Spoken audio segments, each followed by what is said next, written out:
살아있는 돌들, The Living Stones. 베드로전서 2장 6절에서 10절에 나타난 메시지입니다.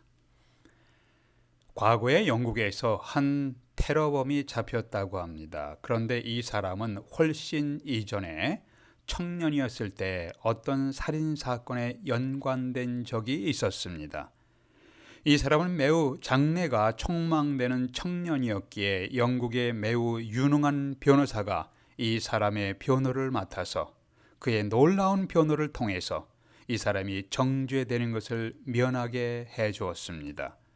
그 변호사는 이 사람이 석방되는 날 이와 같이 권면의 말을 했다고 합니다. 이제 당신은 다시는 이런 일에 관여하지 말고 새로운 삶을 살아야 합니다. 이런 권면의 말을 했다고 합니다. 얼마간 시간이 지난 후에 불행하게도 이 사람이 테러와 연관된 일을 계속했고 나중에는 아주 흉악한 테러범이 되었습니다. 그가 체포되어 법정에 와서 재판을 받게 되었을 때 공교롭게도 과거에 자신을 변호해 주었던 바로 그 변호사가 판사가 되어 그를 만나게 되었습니다. 이 테러범은 자기를 특별히 아껴주었던 그에게 또 한 번의 자비를 호소했습니다. 그러나 그를 판결하는 자리에서 이 판사는 유명한 판결문을 다음과 같이 시작했다고 합니다. 나는 과거에 당신의 변호인이었습니다. 그러나 당신은 변호인이었던 내 말과 충고를 거절했습니다. 지금 나는 당신의 변호인이 아니라 재판관의 위치에 있습니다. 나는 재판관으로서 당신이 행한 범죄에 대해 법에 따라서 공정하게 당신을 심판할 수밖에 없습니다. 죄인을 위해서 변호인이었던 분이 훗날 죄인을 심판하는 재판관으로 서게 되었던 것입니다. 여러분, 어느 날 이러한 사건이 여러분과 저에게도 일어날 것을 여러분 알고 계십니까? 성경은 모든 사람이 거룩한 하나님 앞에서 죄인임을 선포하셨습니다. 지금 예수 그리스도께서 베푸시는 은혜를 알고 받아들여서 그리스도를 믿은 사람을 위해 예수님은 우리를 위해서 변호사와 구원자가 되십니다. 만일 하나님의 자녀 중에 누가 실수해서 죄를 범하여도 하나님 앞에서 우리를 변호해 줄 자가 있으니 곧 의로우신 예수 그리스도시라. 요한일서 2장 1절에 요한이 설명했습니다. 그러나 그 주님의 은혜를 거절하고 믿기를 거부한 사람들이 훗날에 예수 그리스도 앞에 섰을 때 그 주님은, 그 예수님은 그들의 구원자와 변호사가 아니라 그 사람들의 죄를 공정하게 심판한 의로운 심판자로 서시게 될 것입니다. 요한계시록에서 인간의 범죄에 대해서, 인간의 죄악에 대해서 공정하게 의로운 심판을 행하시는 주님의 모습을 보실 수가 있습니다. 여러분은 예수 그리스도를 어떤 분으로 마주 대하기를 원하십니까? 여러분의 선택과 결단에 따라서 여러분의 운명이 그냥 이 세상의 운명이 아니라 eternal, 영원한 운명이 결정될 것입니다. 오늘 성경 말씀에서 베드로는 건축자들이 버린 돌에 비유해서 예수 그리스도를 설명하고 있습니다. 우리는 어떻게 응답해야 할까요? 이것이 오늘 메시지의 초점입니다. 첫 번째, 모퉁이 돌 되신 예수님과 연결되어 하나님 나라의 가족이 되십시오. 모퉁이 돌이 되신 예수님과 예수님을 믿음으로 연결되어 예수님과 유기적인 관계를 맺어 하나님 나라의 가족이 되십시오. 6절 7절 보겠습니다. 보라, 내가 택한 보배로운 모퉁이 돌을 시온에 두노니 그를 믿는 자는 부끄러움을 당하지 아니하리라 하였으니 그러므로 믿는 너희에게는 보배이나 믿지 아니하는 자에게는 건축자들이 버린 그 돌이 모퉁이의 머릿돌이 되고, 여기서 모퉁이돌, 코너스톤 혹은 모퉁이의 머릿돌이 강조되고 있는데 이 돌은 건축의 핵심 되는 돌입니다. 전문 건축가가 아니더라도 상식적으로 알려지고 있는 사실입니다. 하나님께서 성전을 건축하시려고 선택한 모퉁이 돌을 인간 건축가들이 버렸습니다. 이 모퉁이 돌이 버려졌다는 의미가 무엇인가요? 성경은 헤롯과 본디오 빌라도는 이방인과 이스라엘 백성과 합세하여 하나님께서 기름 부으신 거룩한 종 예수를 거부했다. 사도행전 4장 27절에 이렇게 설명했습니다. 헤롯과 본디오 빌라도는 이방인과 이스라엘 백성들과 합세하여 하나님께서 기름 부으신 거룩한 종 메사야 구원의 주님을 거부했다. 하나님께서 기름 부으신 거룩한 종인 메시아 예수 그리스도를 유대인 지도자들과 이방인들이 합세하여 거절했습니다. 그런데 모퉁이 돌 대신 예수님과 유기적인 관계를 맺어 하나님의 성전을 이루는 하나의 벽돌이 되는 것이 하나님 나라의 가족이 되는 것을 의미하고 있습니다. 우리가 예수 그리스도를 믿으면 예수님과 유기적인 관계를 맺고 결국 그것은 모퉁이 돌 대신 예수님과 유기적인 관계를 맺음으로 하나님의 성전을 이루는 하나의 벽돌이 되는 것을 의미하고 있습니다. 돌에 대한 흥미로운 성경의 단어들이 있습니다. 예수님이 시몬이란 사람을 만났을 때 내 이름이 시몬이니 장차 게바라고 부르리라. 게바는 헬라어로 번역하면 베드로라. 요한복음 1장 41절의 말씀입니다. 여기서 베드로는 바위, 락이란 의미이고 원래 부모님이 지어주신 시몬의 별명입니다. 그러니까 시몬이 원래 부모님이 지어주신 이름이고 베드로는 주님이 지어주신 별명이라는 것이에요. 그런데 베드로는 자신은 작은 바위 돌이고 진짜 큰 바위 돌로서 하나님 성전 건축의 핵심 바위 돌은 예수 그리스도라고 소개하고 있습니다. 모퉁이 돌에 작은 돌들이 연결되어 성전이 건축되고 있는 것처럼 예수 그리스도를 믿고 영접함으로 거대한 하나님 가족 공동체가 세워져가는 모습을 상상해 보십시오. 하나님 가족 공동체가 진정한 하나님의 성전을 이루어가고 있습니다. 이러한 하나님 가족 공동체인 성전은 고정되는 것이 아니라 살아있고 계속해서 성장하며 확장되고 있습니다.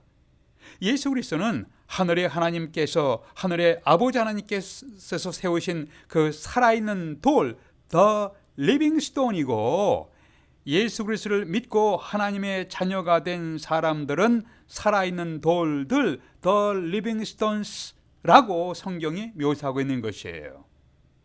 여러분은 모퉁이 돌이신 예수님과 연결되어 성전이 확장되어 가는 하나의 벽돌의 역할을 하고 계십니까? 이 의미는 여러분은 하나님이 세우신 예수님을 구원의 주님으로 환영하고 믿음으로 예수님과 유기적인 관계로 연결되어 하나님 가족 공동체에 소속하기를 원하십니까?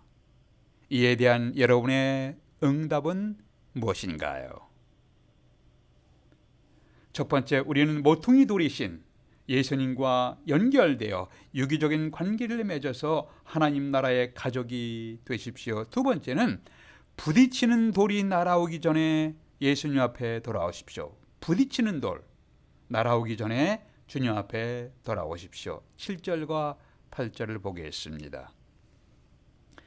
그러므로 믿는 너에게는 보배이나, 예수 그리스도 모퉁이들이 너에게는 보배이나 믿지 아니하는 자에게는, 그리스도를 믿지 아니하는 자에게는 후반부에 보시면 부딪히는 돌과 걸려 넘어지게 하는 바위가 되었다 하였느니라. 그들의 말씀을 순종치 아니함으로 넘어지니.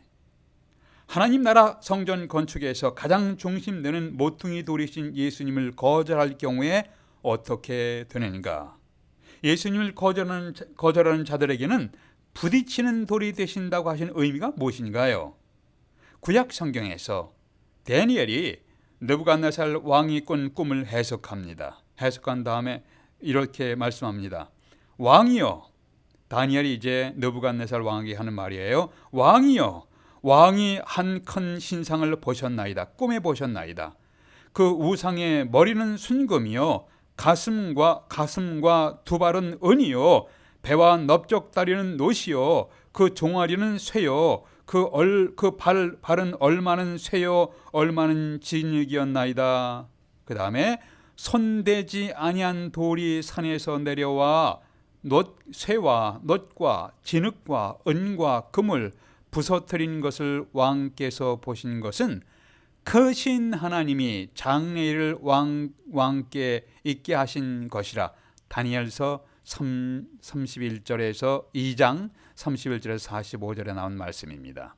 여기서 이 큰 신상은, 느부갓네살 왕이 본 큰 신상은 강력한 제국들을 상징하는데, 하나님을 거역한 이러한 제국들을 하나님께서 무너뜨리실 것을 꿈을 통해서 보여주신 것입니다. 여기서 손대지 아니한 돌이 큰 신상을 부서뜨린 돌이 되었는데, 이 돌이 부딪히는 돌입니다. 베드로는 이런 이미지를 인용하면서 현재 예수 그리스도를 믿지 아니하고 거절하는 자에게는 훗날 예수께서 다시 오실 때 그들을 깨트리는 심판의 돌이 되신다는 메시지입니다. 예수께서 메시아이심을 믿고 하나님 나라의 가족이 된 사람에게는 예수 그리스도께서는 구원의 돌이시고 생명을 주시는 돌이시지만, 그리스도를 거절한 자에게는 부딪히는 돌, 거치는 돌, 심판의 돌이 되십니다. 부딪히는 돌, 심판의 돌이 날아오기 전에 예수 그리스도에게 돌아와 하나님의 가족 공동체가 되는 것이 삶의 지혜입니다. 여러분은 어떻게 하시겠습니까? 어떻게 하고 계십니까? 구약 성경에서 영광의 하나님이 임재하심을 상징하는 것이 광야에서의 성막 혹은 회막이었습니다. 이스라엘 백성들이 40년간 광야를 행진할 때 성막에 구름이 이동하면 이스라엘 백성들도 함께 이동했습니다. 낮에는 구름 기둥으로, 밤에는 불 기둥으로 하나님이 함께 하심을 나타내며 이스라엘 백성들을 인도해 주셨습니다. 이스라엘 백성들이 약속의 땅 가나안에 들어왔을 때 예루살렘 성전을 건축하게 하셨고, 그곳에 거하시면서 하나님이 그의 백성과 함께 하심을 나타내셨습니다. 그런데 신약 성경에서 요한복음 1장에 하나님이 우리 가운데 텐트를 치고 거주하셨다고 설명하고 있습니다. 요한복음 1장 14절에 보니까 말씀이, 이제 요한복음 1장 1절에서 13절까지는 말씀에 대해 설명이 나오셨죠. 말씀이, 하나님의 말씀이 육신이 되어, 하나님이신 말씀이 육신이 되어 우리 가운데 거하셨다. 요한복음 1장 14절입니다. 예수께서 육신을 입고 하나님의 말씀이신, 그리고 하나님이신 예수님께서 육신을 입고 우리 인간 가운데 들어오신 것을 묘사하는 것입니다. 그런데 우리가 그 육신을 입고 오신 예수님의 영광을 보니까 하나님 아버지와 특별하고 유일한 관계를 맺으신 분의 영광이며, 그분은 은혜와 진리가 충만하신 분이라고 증거했습니다. 하나님의 영광이 온전하게 거하시고 은혜와 진리가 충만하신 예수님이 진짜 진실로 하나님의 성전이십니다. 예수님께 표적을 구하라고 요구하는 유대인들이 있었습니다.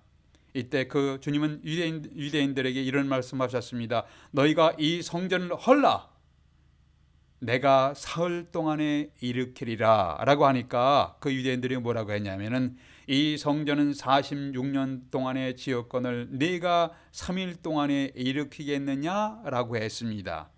이에 요한복음 2장 21절은 이렇게 말씀하고 있습니다. 예수는 성전된 자기 육체를 가리켜 말씀하신 것이라. 예수께서 육신의 몸이 찢어지시고 사망하시고 무덤에 묻히신 후에 3일 만에 살아나신 후에 제자들이 이 말씀을 기억하고 성경과 예수께서 하신 말씀을 믿었더라. 요한복음 2장에 이렇게 증거하고 있습니다. 우리가 예수님을 구원의 주님으로 믿고 주님과 연결되면 우리는 성전의 핵심 모퉁이 돌과 연결된 살아있는 벽돌들, living stones가 됩니다. 하나님의 성전을 구성하는 하나님의 가족의 일원이 된다는 것이에요. 결국 예수 그리스도는 여러분에게 두 가지 중에 하나의 존재가 되십니다. 여러분을 거룩한 성전의 한 부분이 되게 하시는 구원의 주님이신가? 아니면 주님을 거부하고 죄에 머물러 있는 여러분의 인생을 깨트리는, 부서뜨리는 심판의 주님이시는가? 자신에게 물어보십시오. 현재 나는 예수님과 어떤 관계에 있는가? 기도하시겠습니다. 아버지 하나님, 저희들은 바이러스가 창궐하여 큰 고통과 혼란 속에 살아가고 있습니다. 하나님 아버지, 저희들을 불쌍히 여겨 주시옵소서. 하나님을 멸시하고 조롱하는 교만한 이 세상을 징계하시는 중이라도 주님을 경외하는 자들에게 은혜를 베풀어 주시옵소서. 고통 중에 주님을 거역하지 아니하고 오히려 겸손하게 주님 앞에 나와 도움을 구하는 저희들이 되게 해 주시옵소서.